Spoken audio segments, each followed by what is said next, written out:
Do you believe a place can absorb fear, madness, and the supernatural? Imagine checking into an isolated mountain hotel, surrounded by an eerie silence, and as night falls, you start hearing whispers in the hallways, footsteps that belong to no one, and laughter echoing from behind the walls. Now imagine that this experience was so intense, so terrifying, that it inspired one of the greatest horror writers of all time to create his darkest masterpiece, The Shining. This is the Stanley Hotel, a place that looks charming and welcoming at first sight, but hides stories capable of freezing the blood of even the most skeptical visitor. High in the Rocky Mountains, in the quiet town of Estes Park, Colorado, stands the Stanley Hotel, a luxury monument from the early 20th century, and one of the most haunted hotels in the United States. With its pristine white facade, symmetrical gardens, and sweeping views of the Rocky Mountain National Park, it seems like the perfect peaceful retreat. But spend just a few hours within its walls, and that impression begins to change. The hotel was built in 1909 by Freeland Oscar Stanley, an entrepreneur and inventor who made his fortune with the Stanley Motor Carriage Company, the famous makers of steam-powered cars that bore his name. Stanley was a cultured, visionary man, but he suffered from severe health problems, especially advanced tuberculosis. When doctors told him he didn't have long to live, he and his wife, Flora, moved to the crisp mountain air of Colorado, hoping the climate might prolong his life. The result was miraculous. After spending several seasons in Estes Park, Stanley recovered completely. Grateful for his new lease on life, he decided to give something back to the region by building a luxury hotel that would attract the elite and help develop the town. Thus, the Stanley Hotel was born, a symbol of prosperity, beauty, and, ironically, the stage for one of the most disturbing tales in modern horror. Decades later, in 1974, writer Stephen King and his wife, Tabitha, spent one night at the Stanley, a night that would change the hotel's destiny and King's own career forever. They arrived out of season. The hotel was nearly empty, the halls silent, the restaurant closed. King said he wandered through those vast, dimly lit corridors and felt watched.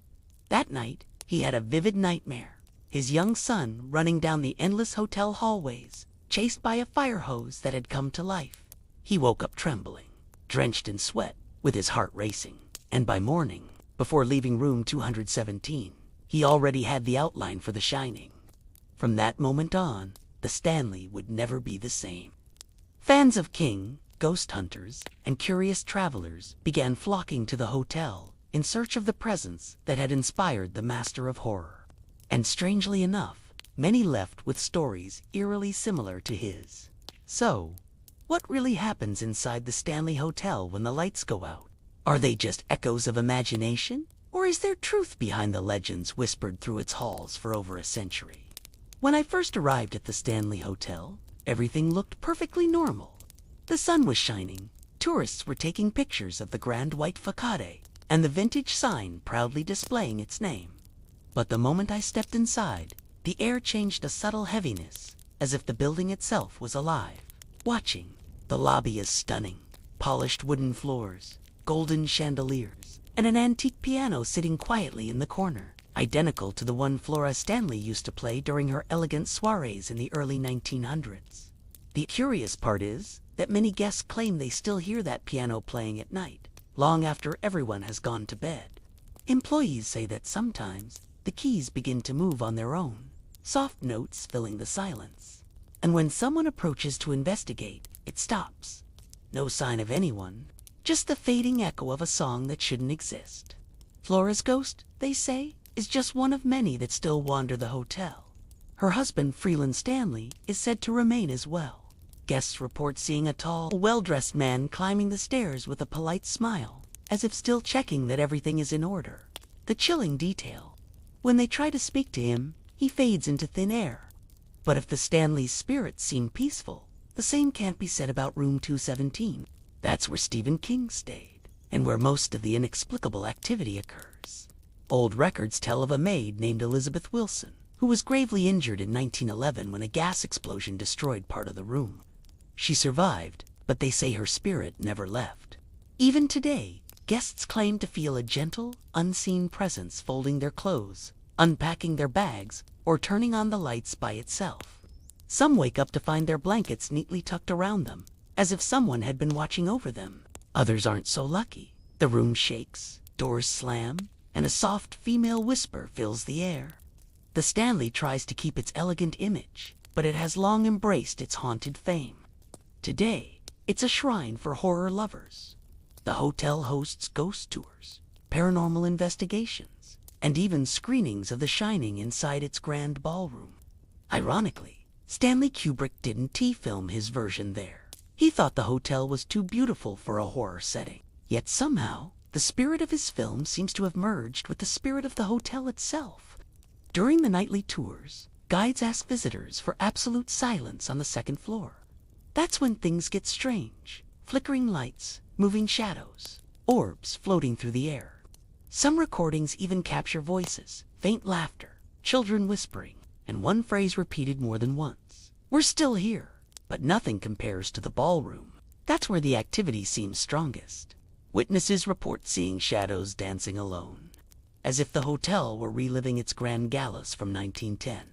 Glasses slide across tables.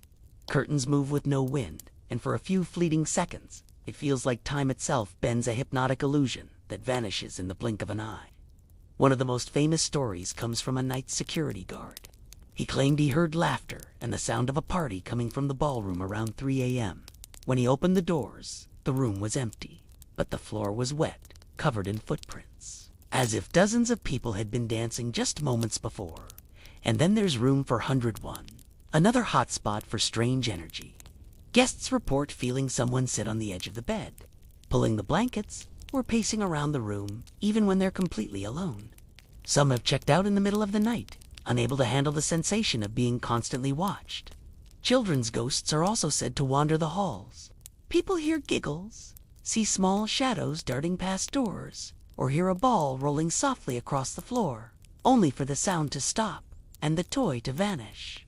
Paranormal investigators have recorded extremely high electromagnetic activity throughout the hotel. Equipment goes off without explanation, and cameras capture translucent figures gliding across the staircases.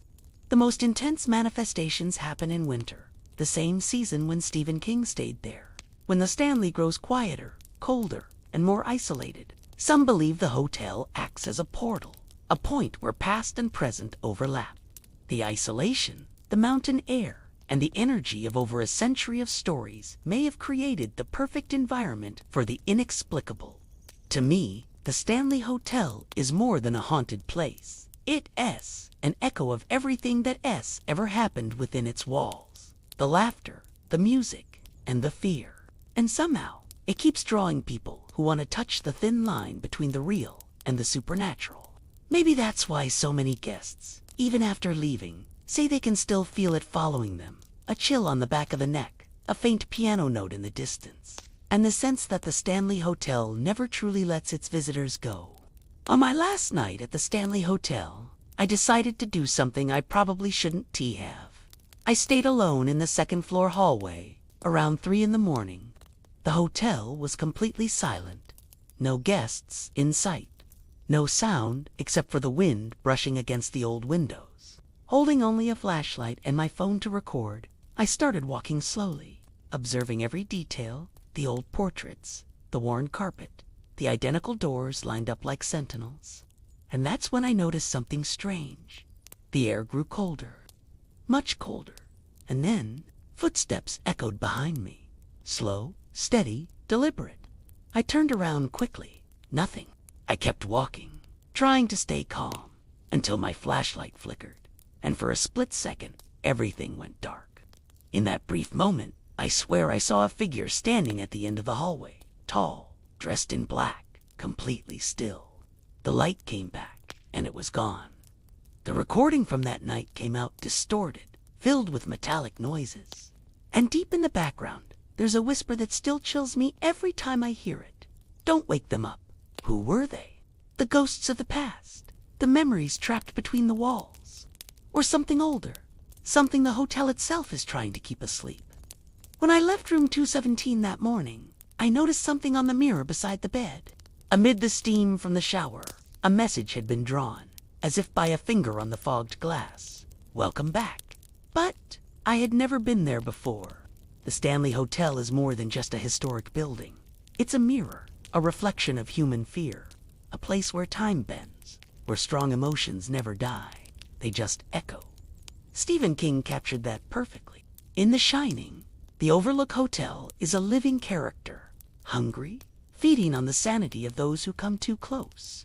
And maybe that's the real secret of the Stanley. It awakens something within us. The fear of isolation, the weight of loneliness, the doubt between what's real and what exists only in our minds. More than a century later, the hotel still stands, majestic, beautiful, surrounded by mountains. But when night falls, something shifts. The hallways grow colder, the lights flicker. And if you listen carefully, you might hear the faint sound of a piano playing all by itself. That's when you realize why the Stanley was never just an inspiration for horror. It is horror, alive, timeless, waiting for its next guest. Because, in the end, some places don't want to be forgotten. If you enjoyed this dive into the dark side of the Stanley Hotel, leave a like and subscribe to Urban Secrets for more stories that challenge what we think is real. And tell me in the comments, would you dare to spend a night in room 270?